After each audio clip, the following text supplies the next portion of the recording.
Hi guys, thanks for joining us today for this event on alternative ways to look for work and opportunities.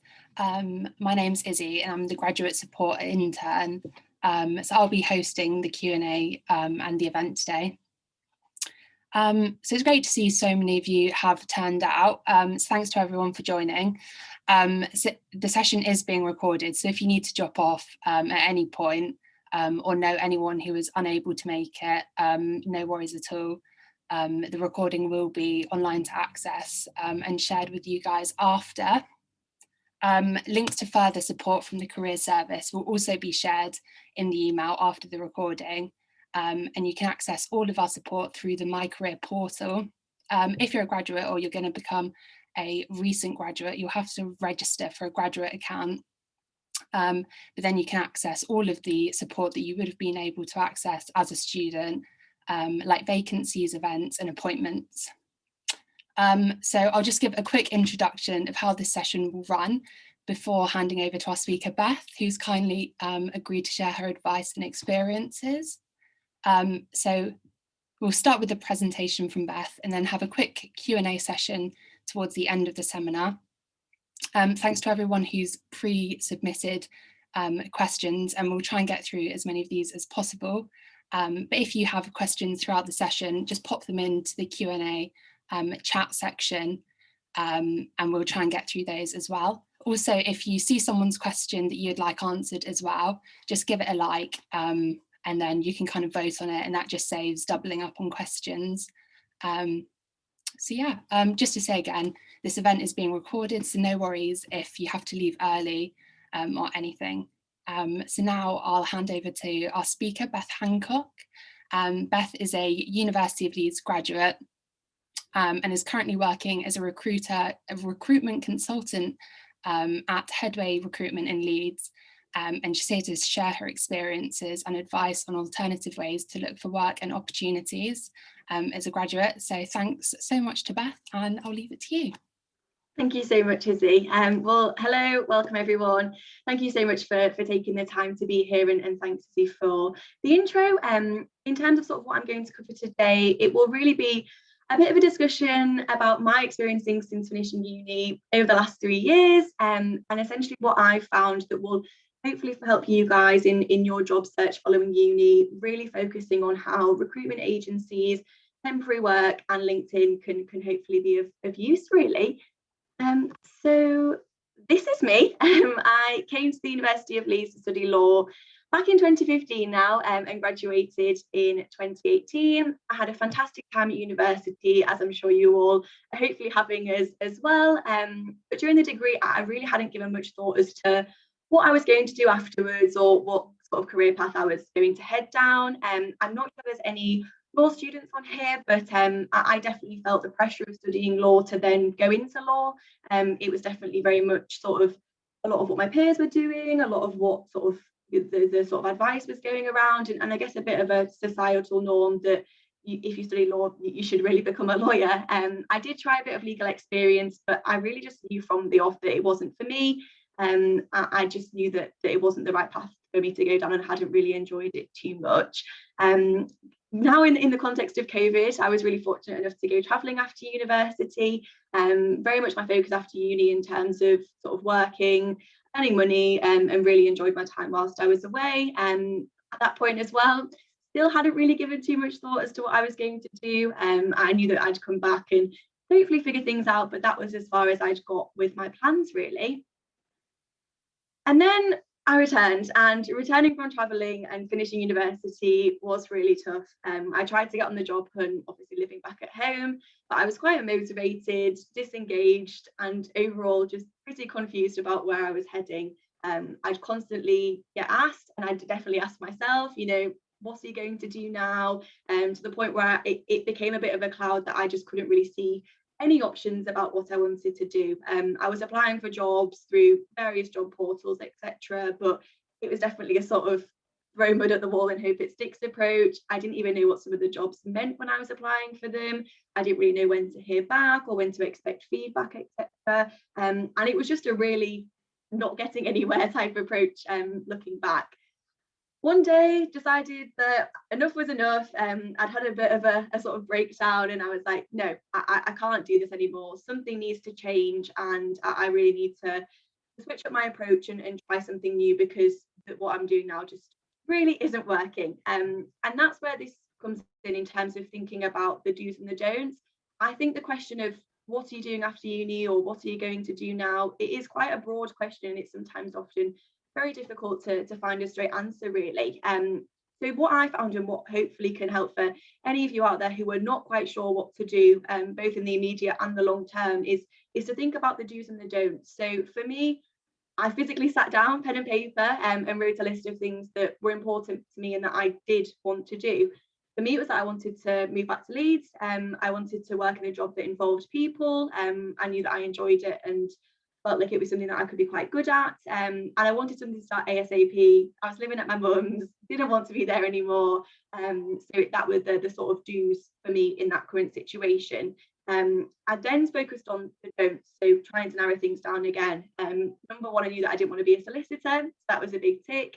Other factors that I knew that I didn't want were that I knew I didn't want to live in London. I knew I didn't want to work in tech or anything like that. It just didn't interest me. So although I didn't have a straight answer, working through these do's and don'ts and sort of the process of elimination, I guess, in terms of putting things up and knocking things down, really made me feel so much better about sort of where I was heading and my job search. Essentially, it wasn't now a case of, oh gosh, I don't know what I'm going to do, but rather I know what I don't want to do, and there are things that I do want to do. Let's now try and figure it out. And from that, I found that my job search was so much more targeted. I definitely started researching things more, using LinkedIn and focusing rather than just applying for anything. Following on from that, I started to be approached by a couple of recruiters. Back then, I really didn't know what a recruiter did, but I assumed it could only be helpful given the situation that I found myself in. And that's how I ended up in the industry. I registered with my previous employer, was really encapsulated by the whole process, really found that there was a lot of focus on people and engagement and hopefully helping people with their careers. And that's how I've ended up where I am, really. I've now worked in recruitment for 2 years, hopefully doing okay. And I've just found something that works for me. I'm not saying that everyone should go out and become a recruitment consultant, but hopefully it is a nice bit of assurance in terms of how to figure things out, and that everything will hopefully slot into place. So in terms of sort of the rest of what I'd like to talk about and what I've found from having had my own experience and my own journey and now having worked on recruitment, is the idea of sort of thinking outside the box if you are struggling with what to do, or even if you know what you want to do, but how to get there. So you may be thinking, what does she mean by the box? What's she talking about? The box is sort of something that I've characterized as maybe a sort of more traditional or conventional career path, or route down to get that career path. It's very much dependent on yourself and what you're looking for, but this is an example of my box. For me, it was to go to university, secure a training contract, and ultimately become a solicitor. For other people, say if you want to become a marketing executive, it may be that you do the marketing degree, get an internship, start an entry level exec role, and work your way up to account manager or something like that. So it's very much dependent on the person, but just as a bit of visual illustration, this was my box. And in terms of thinking outside it, it's just to reiterate that there are so many options, tools and resources out there. I'm sure the Career Centre has plenty of different types of support and advice and opportunities that they can facilitate. Likewise, various different blogs, internships, volunteer experience, etc.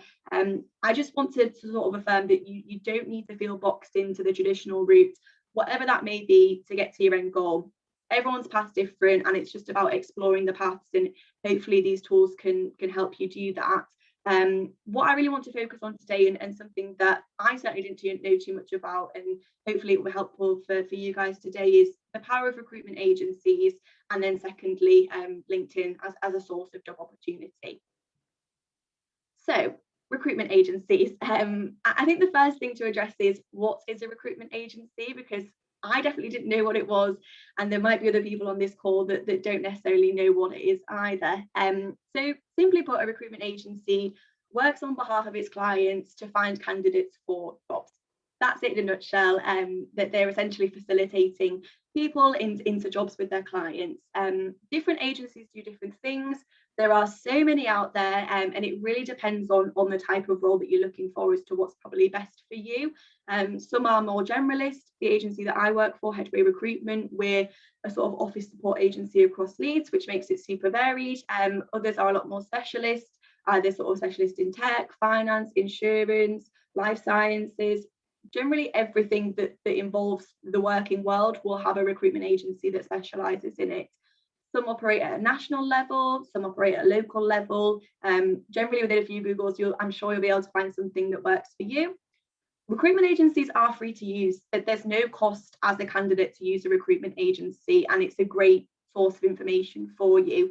Most agencies, I would say, cover temporary, permanent, and often contract work as well. Like I say, it's obviously depending on which agency you're looking at.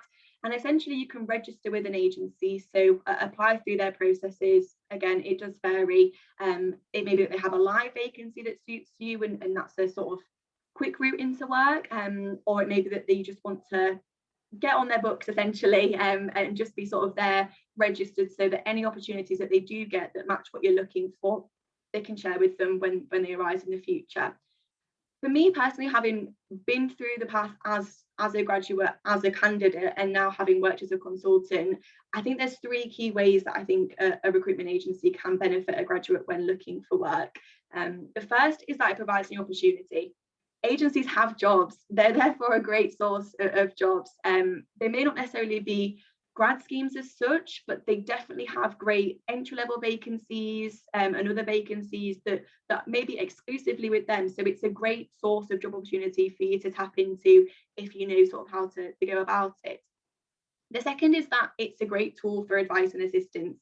Generally speaking, I would say 9 times out of 10, recruiters want to help. They want to be there to support their candidates, and surely 2 people looking for your job is better than 1 essentially. It's not just about them helping you find a job per se, but they can share a wide variety of help. They work in the industry, they know what's out there, so they can give advice, they can open up networking connections, CV prep, guidance on what jobs actually entail, what the competitors are, and they're a great source of information. And if you can put yourself out there, register with them, and build that relationship, that they're going to be on hand to help you moving forward.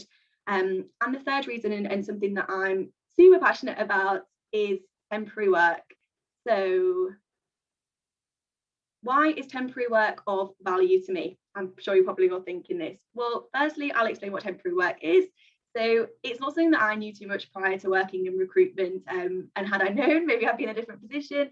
But what I did know was that I was really struggling to have the right experience for the jobs that I was applying for. And I speak to a lot of graduates on a day-to-day basis who are coming up against the same sort of hurdle, and temporary work is a really fantastic way to gain that experience. The temporary work is an ongoing assignment, usually for a specific duration, where you work on behalf of the agency. So clients will come to a recruitment agency for a temporary member of staff, normally for a specific reason. Sometimes it's sickness cover, sometimes they've got a special project going on, and essentially they will supply that person to bridge that gap. It's obviously temporary in nature. It can vary from a week's cover up to a sort of 12-month contract, really. So there's a huge spread in diversity as to what a temporary assignment can include. And the reasons why I think it's really of value to graduates and even students who are looking for work over the summertime to help build up their CVs is, firstly, experience. It's the linchpin of so many recruitment decisions, and generally people want lots of it. So if you can go out there and build upon your experience, temporary work is a great way to secure this.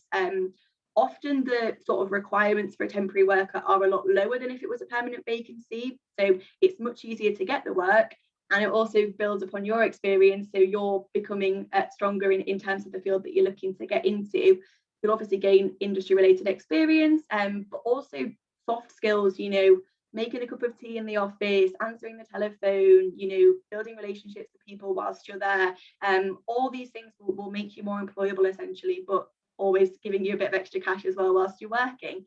The second reason is it is a try before you buy. You're not tied down to anything. Ultimately, if you're not enjoying it, it's only temporary and you can leave. But it's a really good way to see what's out there and try a role firsthand. It may not necessarily be the role that you want to do straight away, but say you want to work in a solicitor's firm, if you're a receptionist at a law firm on a temporary basis, you're going to pick up so much more information and become more of an expert within that field. You may also find something new that you didn't know was out there, but you love, and it's all steps towards building upon that experience and making informed decisions, whilst also, you know, being employed and working at the same time. And the third reason is that it builds upon relationships. I know when I was at uni, it was always drilled in, you know, you need to network, you need to have a strong relationships, and temporary work is a great way to do that. It is a bit of a baptism of fire in the sense that you are immediately thrown in at the job, and you know, you're going to have to make connections, make relationships, and also really give great first impressions. You know, maybe that person gives you a reference moving forward, and it's all helping both in the immediate and in the future to sort of cultivate your strengths and employability essentially.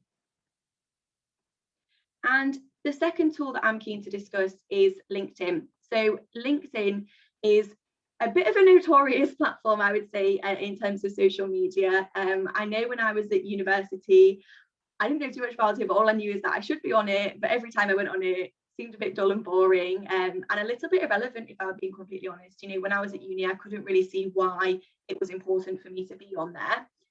Knowing what I know now, I can firmly say that it's definitely important for you to be on there. As you can see on the slides here, you know, the statistics speak for themselves. It's a super powerful social media platform. And I think the key stat that stands out is that 3 people are hired through LinkedIn every minute. So it speaks for itself. There's opportunity on there. And I think being present on there and using it in the right way is a really powerful tool to find job opportunity. Specifically for graduates, I think LinkedIn is important because firstly, it's a tool for research. Most employers now post their jobs on LinkedIn, particularly the big brands, I would say. So it's a great source of jobs, and most of the time it is up to date. So it's a really good way to sort of know what's coming up and what's actually out there now. Likewise, it's a really easy reading tool, I would say. It's a lot more user friendly than some of the other job boards that are out there. The algorithm within LinkedIn wants you to engage with similar content that you've already engaged with. So if you're trying to get into, I don't know, the fintech industry in London and you connect with 5 fintech companies, it will then bring up 5 more fintech companies. So it's doing the hard work for you. All you need to do is be on there and obviously engaging with the companies that it does suggest for you. So it's a really good way to research what's out there, who's employing, and what the opportunities are within the field that you're looking to get into. The second reason I think LinkedIn is really important is it's a social media platform and it's a tool for connectivity. Given the current job market, I would argue that sending your CV at the moment perhaps isn't quite enough, and LinkedIn can really help you stand out from the crowd and really bring yourself to life than just more than 2 pages on a CV, really. At the moment as well, there's no in-person networking events. It's obviously massively subsided because of COVID. So being able to broaden your virtual network and put yourself out there for a wide variety of people can only strengthen your sort of search for connections. My advice would be is if you're on LinkedIn, just connect with people. If you see a job that you like, look on the advert. Normally it's got the name of the hiring manager or the person that's making the decisions. Send them a LinkedIn connection. When they've accepted, send them a message. You know, it's making sure that your name and your CV and your experience is at the top of that person's list. You know, we're all creatures of habit. If you've seen someone's name a few times, it's going to stand out. So that would definitely be my advice is use the connection tool and just put yourself out there. Likewise, once you are connected with people, you're going to find really useful tips from their content, and you can also ask them for advice. You know, it doesn't need to be as formal as a letter or an email. You know, you can just comment and say, this looks great, you know, can I find out more? And the algorithm will help you do that. So it's definitely worthwhile spending a bit of time on there, accepting and making the right connections and just really building that connectivity on the platform. And thirdly, I think LinkedIn is really important, again, linked to the competitive side of the current market, is the idea of personal branding. When you're applying for a job, whatever that may be, you want to make sure that you've marketed yourself in the best way possible. At the moment, I think I read somewhere that there's potentially 300 other people applying for the same jobs in the top 100 companies. So you really need to make yourself stand out, and personal branding is the best way to go about it. when I say personal branding, I'm not sure if anyone is aware of it. I'm definitely not an expert in personal branding, but what I would say is that it's the idea of what personal branding is, what makes you you. It's sort of your skills, your experience, what you can bring to a potential employer essentially, and what makes you unique. LinkedIn is designed to allow you to develop that personal brand and really get yourself across in a cohesive and quite informal way while still having such a big impact. It's definitely not something that will happen overnight, and it's going to develop depending on where you're heading in your career. But I think as a graduate, I would really focus on identifying authenticity and credibility from your LinkedIn profile so that you can stand out from the crowd essentially. Do you have a few tips? I mean, I'm definitely not an expert. There is a lady, Amelia Sordell, who does weekly LinkedIn lives. I would definitely recommend following her and watching her content. She is an expert, but things that I have taken away are that, firstly, have an account. If you're not on LinkedIn, hopefully from this chat, you know you will be now. I think it's really important to be there and be seen. Secondly, make sure that your profile is a reflection of you. You know, spend a bit of time, make sure that your work history is up to date, make sure that you've got a photo on there that reflects what you look like now, and make sure that if you are open to work, you've put that you're open to work. And then following on from that, just engaging with relevant people and send connections, accept connections, and it will all organically develop, but you do have to spend a bit of time on there. And lastly, just don't overthink it. If you want to share something, just share it. It's ultimately a social media platform, and the more that you don't overthink and put yourself out there, the more positive impact I think it can have. So in terms of sort of my information, that's me. That's a bit of my journey and hopefully some tools for you to all take away. I just wanted to say that I am currently obviously a recruitment consultant in Leeds. So if anyone is looking for work, we have so many job opportunities at the moment. I know it's a really difficult time, and hopefully you know, you can sort of see the value of using a recruitment consultant. We've got some great jobs over the summertime if you're just looking for temp work over summer. Likewise, we've got some really good sort of traineeships and entry-level roles within marketing, sales, supply chain. We've just taken on a new recruitment consultant role, if I've inspired you. So yeah, I would really like to encourage everyone, if you are looking for work in Leeds, or likewise just looking for work in general, to please, you know, send me a LinkedIn connection, email me, however you want to. I'd really love to connect with you all, and yeah, hopefully I can help moving forward. So yeah, I think Izzy's going to pop back on, and yeah, we've got some questions to hopefully answer. Thanks, Beth. That was such a great presentation. Oh, thank you. And I'm sure, yeah, we've all taken a lot away from it. So we have actually had some pre-submitted questions prior to this event. So I think if we just go through some of them now, and then I see we've got some questions in the chat that hopefully we can get to round two after these. So from the pre-submitted ones, so firstly, so there was one, how to stand out from the crowd when applying for jobs. Kind of what's your take in what you can do kind of in that sense? And the question was also specifically targeted towards the NGO sector. But I think just like as a general question, what would be your advice in terms of that? Yeah, no, definitely. I mean, it's definitely a tough market out there. There's definitely a lot of people, and standing out from the crowd is, I think, at the top of everyone's priority when applying for roles. For me, I would definitely say follow up. You know, I definitely think that the best thing to do is make sure that the person who's making that decision is aware of you. You know, a lot of jobs at the moment, people are getting 400-500 applications, and it can be quite overwhelming from the hiring manager's side of things. So I would definitely recommend, most adverts now have to put a contact on of some description, so whether that be directly on the company's website, LinkedIn, Indeed, whatever you're using to find jobs, there will be a contact there. So I would definitely recommend finding that person, whether it be through social media or their email address, and just following up. You know, it's the best way to make yourself stand out from the crowd. Likewise, I think if you can, and you can get a telephone number, definitely give that person a call. You know, people are busy, but 9 times out of 10, they're always happy to have a chat. And if you don't, unfortunately, be successful, again, follow up on the feedback, make sure that you can use it for the next time, so that you're constantly progressing within your job search to hopefully, you know, find the winning job.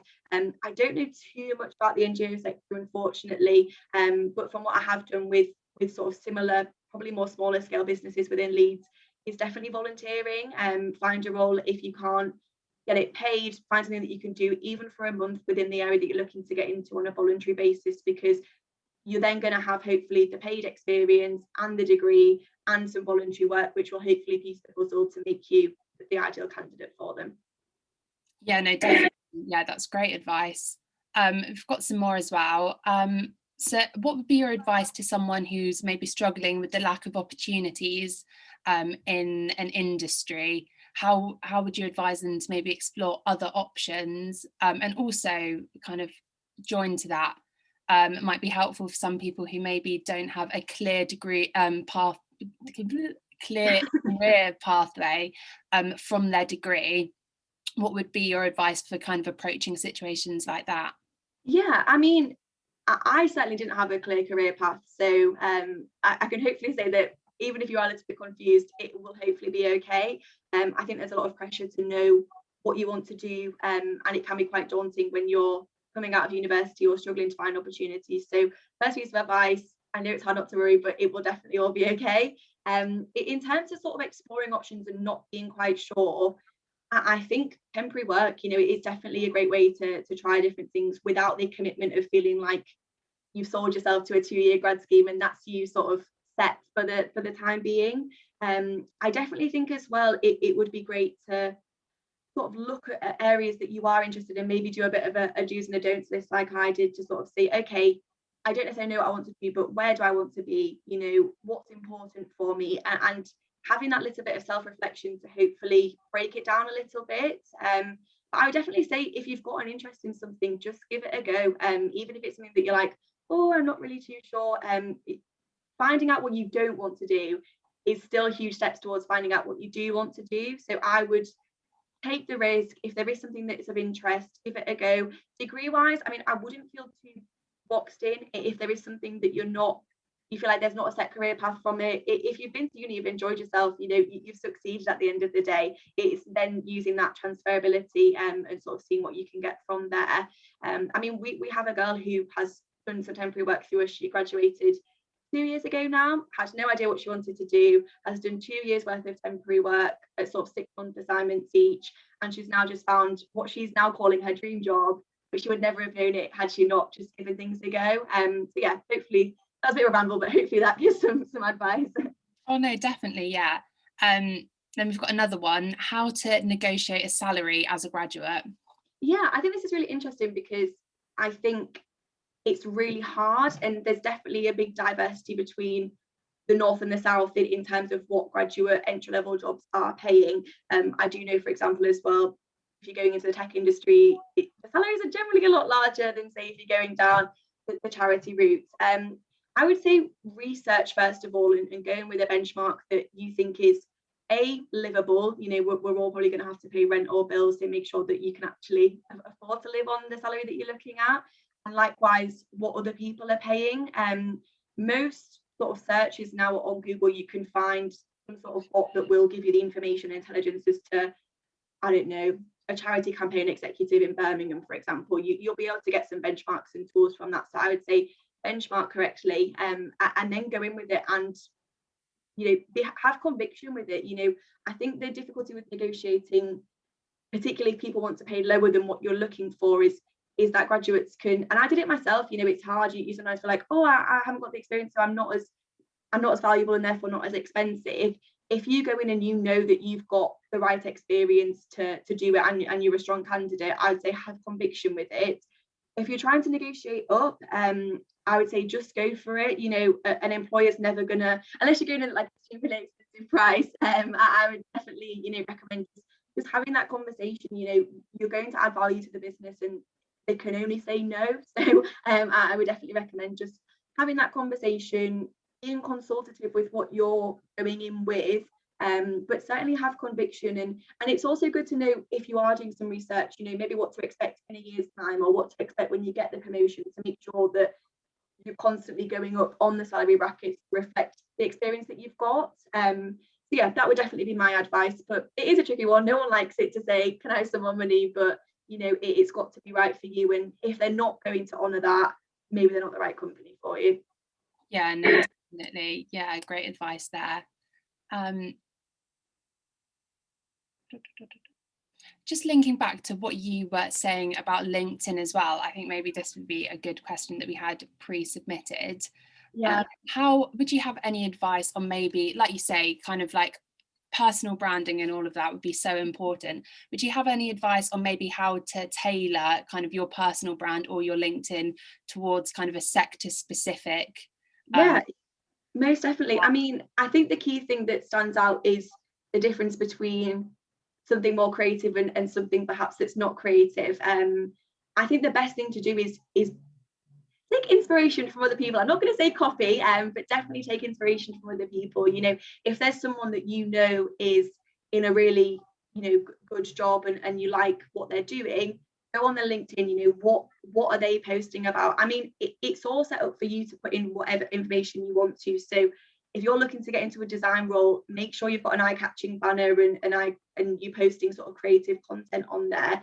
I mean, for tailoring it to whatever industry you want, you can pick up your relevant experience. So that can all be tailored to the route that you're looking to get into. Likewise, there's a bit of a profile section, so you can put that. But I would really just say, yeah, not copy, but take inspiration and just sort of see what's out there. And again, that can feed into sort of career paths, because when you look at someone's employment history and you're thinking, oh, what they do is really interesting, you can say, oh, well, before that they did that, and then before that they were there, and actually they went to this uni, and it's all quite interesting, I think, to sort of see how people have ended up where they are. And if that's the person that is inspiring you or is in your dream job, you know, take the inspiration from them, and even go a step further and send them a connection and even ask for a conversation with them. I think it could only help, and it's all there, it's all free. You just need to spend the time on there to utilize it, really. Yeah, definitely. And also, this might be a bit more of a specific point, but do you have any advice if you were, say, going for opportunities in two very different sectors, how you would kind of merge them together and kind of put forward a LinkedIn profile? Yeah. I mean, you can say both. So if it is two things that you are looking to get into, I don't think that would limit you in any way, as long as you make it clear. If you can, I mean, for example, that I'm connected with a guy who does translation work, but then is also a personal assistant. So his profile is quite a good reflection of that, because it says, I'm a personal assistant and I do this. And I think if you just make it clear and concise, it's quite easy to demonstrate that. I think it's just about making sure that it's clear, really. If they are really polar opposite, I would just try and include both in your experience, to hone in on both, and then juggle two plates and connect with both people, because it doesn't have to be narrow. I think it's just about how you get that image across, and I think the language is probably the most important. You know, simple is better. People are probably going to glance at your profile for a couple of seconds at initial call, so just spell yourself out there, make sure you're clear in whatever you're going to do. Yeah, definitely. Um, Also, this might kind of be linked in a little bit as well. Do recruiters consider strongly the university you went to? I would say really depends. I can't speak for all recruiters, because I only know a small proportion of us that are out there. In particularly, you know, mine has focused more on office support. I would say, as an initial response, no. I think it is more, if you've got a degree, that's great, but what recruiters are really focusing on is what you want to do and how they can facilitate that. So the fact that you've been to university, it might influence things, and obviously having a degree is definitely putting you in an advantageous position, but I don't think anyone would necessarily be ruled out of anything because they hadn't gone to the right university. I mean, ultimately recruiters are fulfilling a client brief, but they're also trying to build connections with candidates. So I don't think anyone would shut down a conversation just because of the university that you went to. I think the main thing, if you are going to engage with recruiters and want to work with the right ones, is having those conversations with people and you getting a feel for them as much as them getting a feel for you, really. But no, and my immediate reaction is to say it wouldn't shut any corners down. Oh, amazing. And then I think just one last one from the pre-submitted questions. What is it like working in recruitment, and what challenges do you face? It's definitely busy. I think that's yeah, a given. It has been busy. I mean, it's really interesting. For me, the reason why I've ended up here is just because, as you can tell, I love speaking to people, and it's been a role where I can learn so much, build so many relationships, and also help people. It is a really rewarding job, because there's generally nothing better than when you ring someone, you're like, you've got the job, and they're screaming down the phone, and you're happy to have contributed to that and be a part of that. It's really busy. There's definitely variations depending on what industry you work in, but it's very much a people focused role. If you enjoy speaking to people, it's definitely a great position to be in. I think it's just really about finding the right employer. I know that some people have quite bad experiences because they're like worked super late, but I think that culture is changing. But yeah, definitely fast paced, definitely busy, definitely people focused, and really rewarding, when you can actually help people and have that positive impact, whatever industry you're recruiting into. It's a lovely feeling. It's what we do. Oh, definitely. Yeah, that sounds great. And also, just before moving on to the questions in the chat, I will just note, we did receive quite a few questions from international students, just about the logistics of finding work in that situation. I can also see there's been quite a few questions kind of relating to visas and finding work as an international student. Unfortunately, we won't be able to answer those sorts of questions in this session today, but we will share more information with you in the follow-up email, and also at the end of the presentation there'll be a slide which includes a link to the global careers advice on My Career, which you can use and access advice, and you can also book career guidance appointments through My Career. But yeah, all of that information will be sent to you guys after the event. So now if we just have a look at the Q&A, and if we can just answer some of them. There was one just put in about how to approach kind of re-entering work and maybe finding full-time employment after you've had a long break, kind of a prolonged break from employment for kind of various personal reasons. Would you have any advice for someone in that situation? Yeah, most definitely. I think the first thing is make it clear, if there is a gap. Naturally, people assume if there's no reason there that maybe you've been out of work for various reasons, but it might get dismissed. So I would say firstly make it clear, if you've had time out. I know, for example, maternity, often you can have a lot of time out, or say you've been abroad, or you've had family circumstances, whatever it may be. Address it on your CV and make it really clear, because it's going to make sure that people know. If people don't know and they're really busy, that they're probably not going to reach out to find out. But if it's clear and they know, it shouldn't be a problem. I would say maybe try something, if you have been out of work for a long time, that is temporary or a contract role. I think often employers are maybe a little bit more flexible on that as well in terms of experience. So it could be a good in, with the hope of obviously getting something permanent afterwards. And also just readjusting. I think even just this past 6 months to a year, the working world has changed so much, even just the fact that we're on Zoom now. So I think that would be a good way to get yourself back in there, adjust and acclimatise back to the working world. But in terms of finding opportunities, just spell it out, clear as day on your CV. I have had X years off for X reason, and it should be okay. Oh, amazing. We've got another one here on the chat. I haven't decided on my pathway and wondered which sectors have the most opportunities at the moment. Yeah, I mean, it really depends what you're looking for, because things will naturally sort of make it narrower. I would focus on thinking, where do you want to be, because that will naturally change things. If you're wanting to stay within Leeds, definitely stay in Leeds. If you wanted to move to London, look at jobs in London. I definitely think anything customer related at the moment is really booming. I would probably say maybe technology as well, because everything has switched to online, and there's so many innovative tech companies at the moment that are coming up with really crazy innovative ideas, because we've had to even just Zoom and all the other platforms that are for Zoom. For example, I'm recruitment, we have our own video recruitment platform, and that's a new business that's emerged. So there's quite often ways in which you can look at emerging businesses. Business Insider is a great way to receive alerts as to who's perhaps been granted funding or who's employing, etc. So that's a good way to keep your ear to the ground as to what's happening. But yeah, definitely tech, definitely anything customer related. Finance as well, that's not something that's subsided. Ultimately everyone needs money and the banking, etc. And also the automotive industry is really booming at the moment, particularly with obviously electric cars, etc.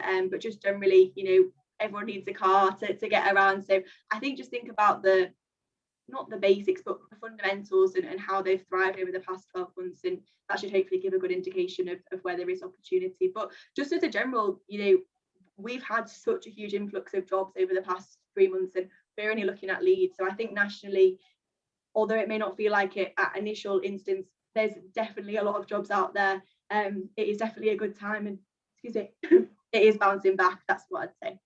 Yeah, definitely. No, it is definitely looking so much more positive at the moment. Definitely. It was about time. Yeah, no, exactly. And like you were saying with tech, I definitely agree with that. I think like me and my friends were all just like, what was Zoom doing before the pandemic? Like, where were we? yeah, it is crazy.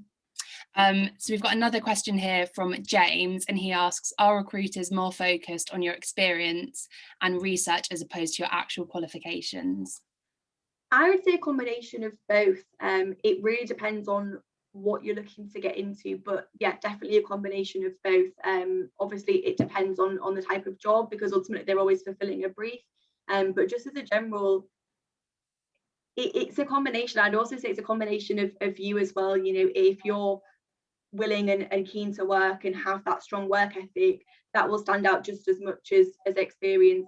And also recruiters can see a lot of transferability and experience that I think, and I was guilty of it myself, like, I've worked in retail, I've worked in hospitality, and I was like, oh, that's not relevant, no one's going to care about that. But now when I'm on the other side of it, someone who's worked 2 years at Topshop, that's important. You've gained so much from that. So I would say experience is really important, qualifications are important, but also we can see the transferability that perhaps you maybe shut down or don't think is relevant. But it's always going to depend on the type of job. I know, for example, tech, I know we keep coming back to it, but if you're going into coding or something like that, you need to have the qualification. There's no sort of way around it. But if you're just looking for something to get into now and you just want to work within tech, but you're happy to take an admin job, it's not going to matter as much. So it really depends on what you're looking for, but recruiters always look at the big picture. It is what I would say, and they're keen to find out about you as much as your CV. Yeah, definitely. And just a question here from Becky. So she's done a degree in Spanish, but is interested in going into marketing. Do you have any more advice on how to find jobs / a work placement in that sector without qualifications? Yeah, most definitely. I mean, it's always good to get in regardless, and I think actually Spanish marketing is quite niche and you could really run with that. If you are looking to stay in Leeds, I could definitely point you in the direction of a company if you wanted to message me LinkedIn, and I could share that after. But just as a general, I would say temporary work, if you're coming up against the hurdle of experience, temporary work, even if you were just an administration assistant within a marketing agency for 3 months, you will have so much more knowledge about how a marketing agency works that you can then utilize in finding a permanent job. Also as well, all the courses that sort of develop your tech skills. I know obviously Adobe is really important in marketing and other softwares as well, so I would maybe put yourself on a course self-funded and just do an online course to develop the skills in that sector, and that will also make you more employable. But I would just say go for it. If you're looking to get into it, put yourself out there. But temporary work is always easier because you're not going to come up with the hurdle, and maybe just keep a bit more of an open mind, and then it will help you become in the dream role if you're willing to give it 6 months to sort of have a bit of a development period. Yeah, definitely. I would also add to that just what you said about maybe doing like a short course or kind of personal development. The university actually has a license for LinkedIn Learning. I think we've only got it for about a month left. So Becky, like if you wanted to have a look on LinkedIn Learning, kind of any marketing courses, I know they have some really great marketing courses on there. Maybe that's something you could have a look at. Yeah, most definitely. We've got one as well from Adam, who's asked, do recruiters read CV and cover letters? And if so, what do you look for? Okay, well, to put a bit of context, I would say I probably read 200 CVs a day as a minimum. Sometimes we're talking like more than that, and I know other recruiters do. So it's a do and don't. I mean, if you're just applying to a recruitment agency, I wouldn't bother with a cover letter. I think that's more relevant if you know a specific job that you're applying for. A recruiter just wants to know a little bit about you. What I would focus on is spelling things out. You know, if you're looking to get into a particular field and there's a particular reason why you're approaching that recruiter, put it in the email, and it doesn't need to be super formal or super frilly. I would just say, you know, this is me, this is why I'm approaching you, this is the type of work that I'm looking for. We also really need to know salary expectations, location, and whether you drive or not. It is a big factor often, particularly around Leeds, maybe different in other cities depending on transport links. Leeds isn't great for public transport, unfortunately. They're the sort of things that I would focus spelling out, and just make your CV super readable. I know sometimes everyone's sort of going over the 2-page rule, and I would take it as a rule of thumb, but I would definitely focus on what you've done, what your experiencing is, whether you're available immediately, whether you've got a notice period, and just sort of working it through that to really spell yourself out. I definitely don't think a cover letter is important, because if it's just a general conversation with them, or even you've seen a job that looks interesting on their job board, I think you're hopefully going to have a conversation, and anything that you would put on your cover letter you can discuss verbally. So I would say spell yourself out and be prepared for a conversation. You know what you want, even if it's just a sense of like, I can only work in the city centre. That's all gonna narrow things down. So sorry, that was a bit of a waffle, but hopefully that's helped.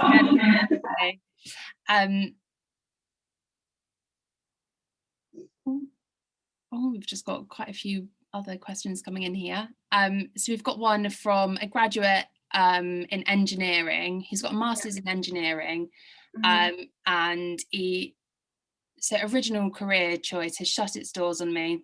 Do you have any advice for people who may be looking for work in a sector that is very kind of, like you were saying about the box, quite box specific, and maybe kind of looking for people who've been plain sailing down that box path? Again, just make it clear, you know, if you're looking to get out of the box and you're feeling that it's not coming across on your CV, make it clear. You know, all it takes is a sentence to say, my experience is in X, but I'm looking to get into X. That will certainly help. If you're just looking to try something new, I sound like a broken record, but temporary work would be a great way to try it, particularly if you are unemployed, because things can move quite quickly, and you can, you know, quickly find something else, and it may be that you find something that is different. But yeah, I would really recommend just staying and equally calling. You know, there's so much, I guess, it's natural intimidation when you're calling someone, and I was like, I'm not picking up the phone to speak to them, like I'm scared. But just having a conversation with whatever recruitment agency that you're looking to get on with will certainly help, because you can overcome any objection that you might be having just from your CV, because you've spoken to them, and you can get yourself across. And I don't want to say sell yourself, because it sounds a bit cheesy, but market yourself in the best position and make sure that they know your situation from the off. Yeah, and I think, like you were saying, like personal skills and kind of having personability and actually making contacts and showing that is such a pro. And I think that's something that people really do, kind of look over, like. Yeah, even if you're not wanting to do what you've done, there'll be so much that you can apply from the route that you've been down, literally just down to like how to send an email, how to juggle a complexity around in the office. You know, there's so much transferability. I think it's just making it clear and owning it, really. You know, all experience is good experience. Yeah, definitely. We've got one from Alexander here. How often do employers hire people on temporary contracts? Is it a viable path to get a temp job at a company you're interested in and then later go to work for them in a permanent position? I would say, depending on the size of the company, but most companies would go to a recruitment agency for a temporary work. So I'd say go down the agency route rather than necessarily going to the company, because 9 times out of 10 they haven't got time to find someone, which is why they outsource it to someone else. And so if there's a particular area that you're looking to get into, find an agency that would potentially supply staff, and then you could maybe get in from there. But I would say, you know, a temporary job's not going to be on a particular company's job board 9 times out of 10 because they've sent it to someone else because they haven't got the time to find someone. So that would be my route into temporary work. I mean, in terms of things going temp to perm, all the time. You know, once you're in, often you're in, and I've seen people even create jobs from having a temp, because they're like, this person's so good, we need to keep them. So temporary to permanent is hugely popular, and definitely a really good way as an alternative route, as we're saying, and also prove yourself, you know, if you know that that's the industry that you want to get into. And likewise the company. I mean, it really depends on the company. I'm a bit blind here, but I would definitely say that would be the best option. And obviously then you've given it a go and you know it works for you as well. Mm-hmm. Yeah, no, definitely. There was a question just about the LinkedIn Learning, and there's just been some information put in the chat about that. So if you were curious about LinkedIn Learning, just have a look over in the chat. Yeah, it's really useful, LinkedIn Learn. I've done a couple of things on there. Yeah.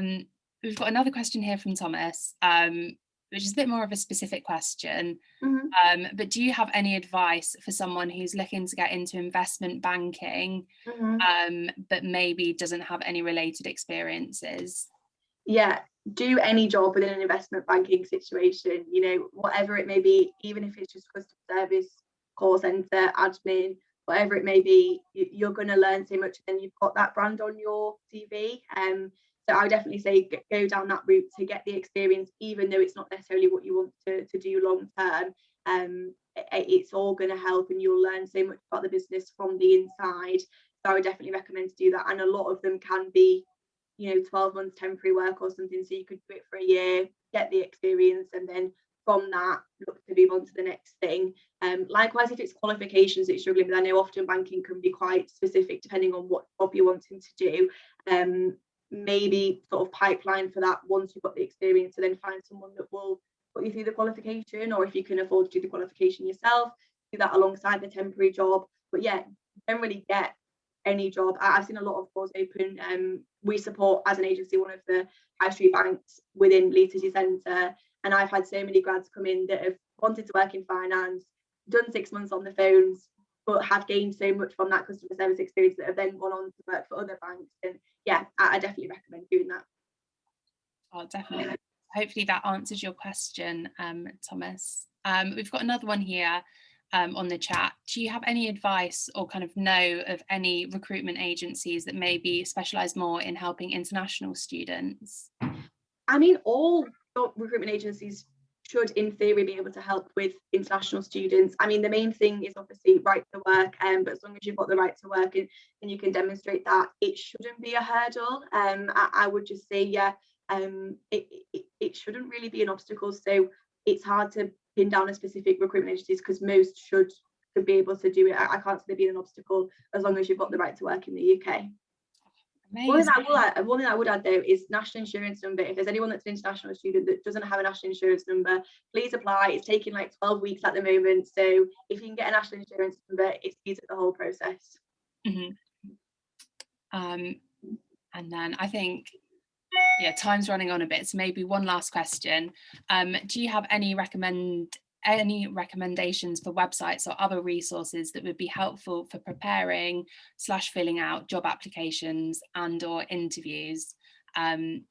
Yeah, so are there any that you would personally recommend, Beth? Yeah, I mean, there's quite often, LinkedIn again, I literally sound like a broken record, but there's quite a lot of people that are on there doing free advice and sort of resources. There's a guy called Neil Ewington. He's really big. He's like graduate career centre type approach on his LinkedIn. So he does LinkedIn Lives as well. In terms of sort of resources for CVs, a lot of the bigger recruitment agencies like Hayes, Reed, Michael Page often have blogs on their websites about how to apply for things. So maybe have a look at that, because they're looking at it from what they want to see. And also prospects as well. I don't know if you've been on there, but I used to use that when I was looking for work, and they're always quite tailored to the graduates. So yeah, I hope that helps. Oh, amazing. Well, thank you so much for joining us today. No, thank you for having me. Such an insightful presentation, and for answering everyone's questions. I hope all of your questions have been answered, but if we haven't had the chance to answer them today, you can get in touch with someone at the Career Centre, and I'm sure we'll give you lots of support and advice on that. So yeah, thank you so much again, Beth. Thank you. And yeah. Is it full? So just to let you guys all know, the Career Centre has got loads of help and support that you guys can all access. If you are a graduate or you're going to graduate this summer, all you need to do is register for a graduate account with My Careers, which is super quick and easy. And once you do that, you can access all of the things you would have been able to access as a student. So here are all of the useful links here. So yeah, on My Career, you'll be able to access vacancies, events, and also all of the appointments that we offer, such as application support, careers guidance, and mock interviews. So that's all of these really useful links, and we'll send them to you in the email after this event as well. And I did briefly mention the